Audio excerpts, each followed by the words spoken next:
It is the darkest timeline for Star Citizen. In a move that will surprise no one, Alpha 3.18 looks to be delayed till later in the year, and an Alpha 3.17.4 is what Cloud Imperium are going to be trying to get out to us for the 2952 Intergalactic Aerospace Expo event. I also want to go over some little news pieces and Linux support being confirmed in this video. This is a bit of a Star Citizen news update. So Cloud Imperium said in a statement, our next major update, Alpha 3.18, has begun testing with our Evocadi group. The build focuses on persistent entity streaming, PES, and as we open up to additional testers, we'll integrate additional content such as ship salvage, new missions, new derelicts, and more soon after. This test has proven successful in narrowing down the hurdles that need to be tackled before we open this patch up to a wider PTU, and we want to give special thanks to all of those who hopped in. In a previous roadmap roundup, we shared that Alpha 3.18 is targeting a November first half release just ahead of this year's Intergalactic Aerospace Expo, IAE. After more consideration, especially when evaluating data from our recent Evocadi test, we've decided to spend just a few more weeks and target early December for a live release instead. This change will not impact the IAE, which will now release in a Alpha 3.17.4 patch. This will all be reflected in our next roadmap update on the 26th of October, but we wanted to communicate early.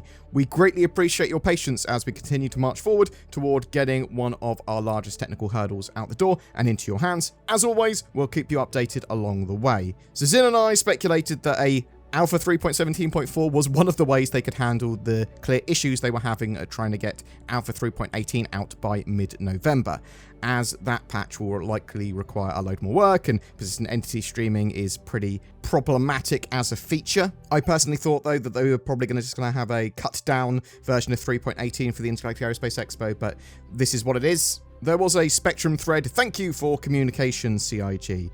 Just going to thank CIG for letting everyone know that the 3.18 patch is being pushed. I'm sad about that, but at least they let everyone know, so thank you, and get it all working correctly. However, it's the follow-up part that's important. As a user asked, the real question is, what are we actually going to be getting in Alpha 3.17.4? Presumably, PES will not be in, as it's the most complex and severe error-prone change.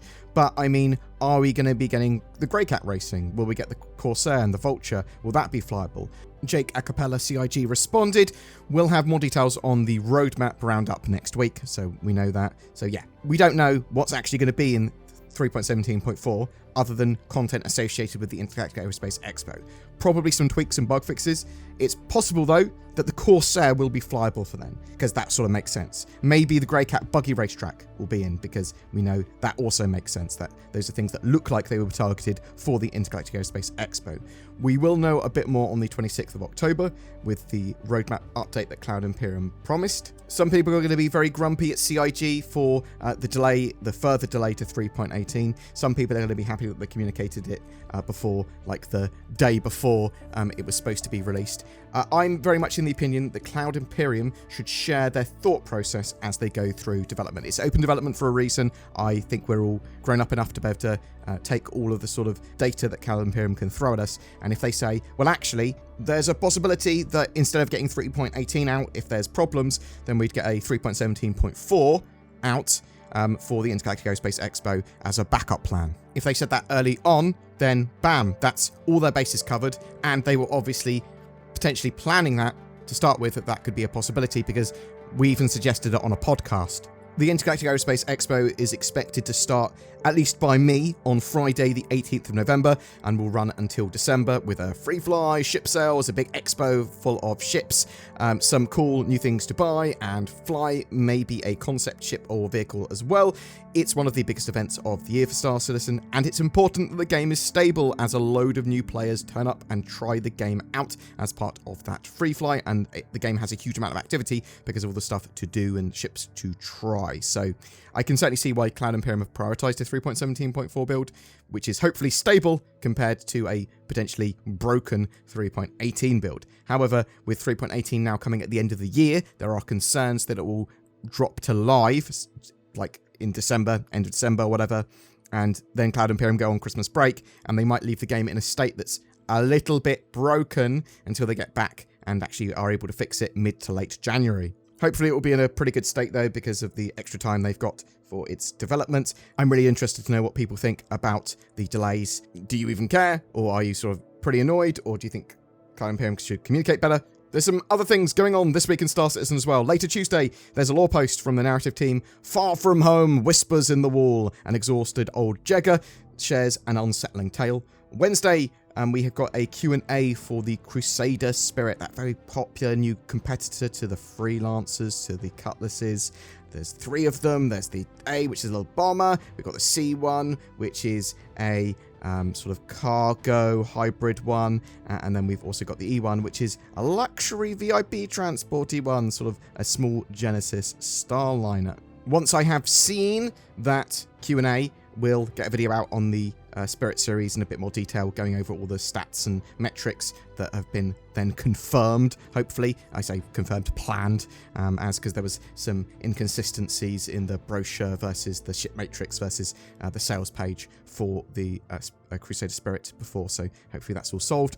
Thursday, there won't be an episode of Inside Star Citizen. It returns on the 27th of October. Friday, they're experimenting with a new format of Star Citizen Live on board the only constant, which is the Constellation Phoenix film set that we saw at CitizenCon 2022 in the new UK studio. So on this week's show, Jared is going to be talking about new vehicles and the master mode changes from CitizenCon, and a trio of programmers from the EU Persistent Universe team that are currently working on hull scraping and resource management. So that's actually going to be quite a meaty show. That's going to be on the Star Citizen Twitch at 3 p.m. UTC on Friday. Cloud Imperium are also concepting a medium mining vessel somewhere between the size of a mole and an Orion. That's quite a large size range.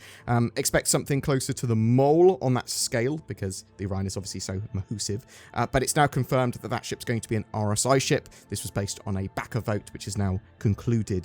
The Day of Avara is still running, so this is Star Citizen Halloween, and it's running for the rest of the month. There are special loot boxes to find, so search around places, because potentially there's some Halloween items in there. And if you do find a Vandal or Neville's Lot mask, it will be semi-permanently added to your account. I say semi-permanently because probably in the future there's a way to sell them, get rid of them, or dispose of them somehow, but they will be added to your RSI account in a way that protects them from account resets and wipes.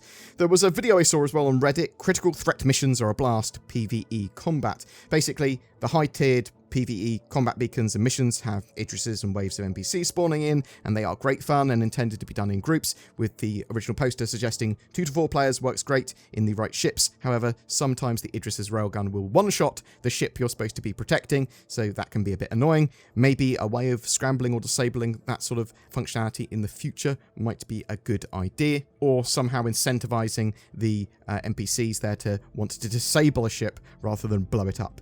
In regards to the CitizenCon goodies pack, Cloud Imperium Games have said a couple of accounts haven't received their goodie packs yet, but as distribution continues, everyone should have these items show up in their hangar in a bit. Please remember that the goodie pack stuff will be available to use in Alpha 3.18 and not before. Something I want to mention as well is a thread that I saw. Star Citizen on Linux, ? The original poster asks there, will there be a version of Star Citizen for Linux in the future? And they go on to say, I'm a passionate Linux user and very uncomfortable running Windows, therefore I would love to play Star Citizen on Linux. Sylvan CIG said, yes, it is planned to have native Linux support once we have Vulkan up and running and in a good state. There was a recent sneak peek in the Star Citizen newsletter that appears to be of some oxygen bottles on a wall as part of what I would assume is a life support system. At least I think it is. We know that Cloud Imperium are working on the resource management system, and life support is part of that, and it will basically have the ship or structure producing oxygen and a breathable atmosphere, but things like people breathing, fire, etc. will use up that precious oxygen. Boom! That's it for your Star Citizen news and updates today. But what do you think? Did you expect Alpha 3.18 to be delayed until the end of the year? I know that was definitely a possibility. We've talked about it a few times. I didn't think there was going to be like a 3.19 patch by the end of the year. I did think that it was going to be 3.18 the last patch of the year, but I was hoping that they were going to get it done earlier. Do you think it's a good idea for Cloud Imperium to focus on a 3.17.4 patch for the Intergalactic Airspace Expo and then get 3.18 in a better position for release a little later?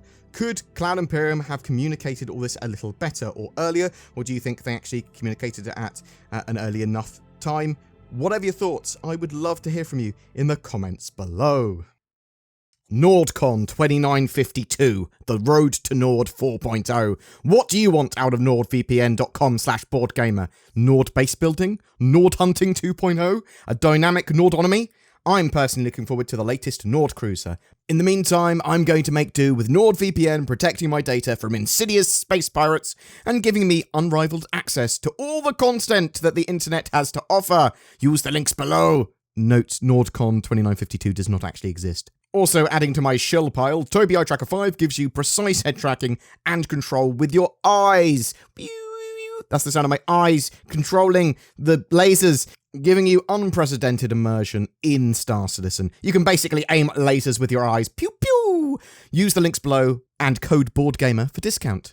Every month we have a ship giveaway for Star Citizen. For October, we're giving away a Cutlass Black with pirate skin, lifetime insurance, and Star Citizen game package. All you need to jump into the game. Just comment on any of my videos made during October to be in for a chance of winning that. If you would like to further support the channel, please consider becoming a channel member with the join button below my videos, or potentially becoming a Patreon. You'll get access to some exclusive content, and it really helps the channel out. Thank you so much for watching and supporting the channel.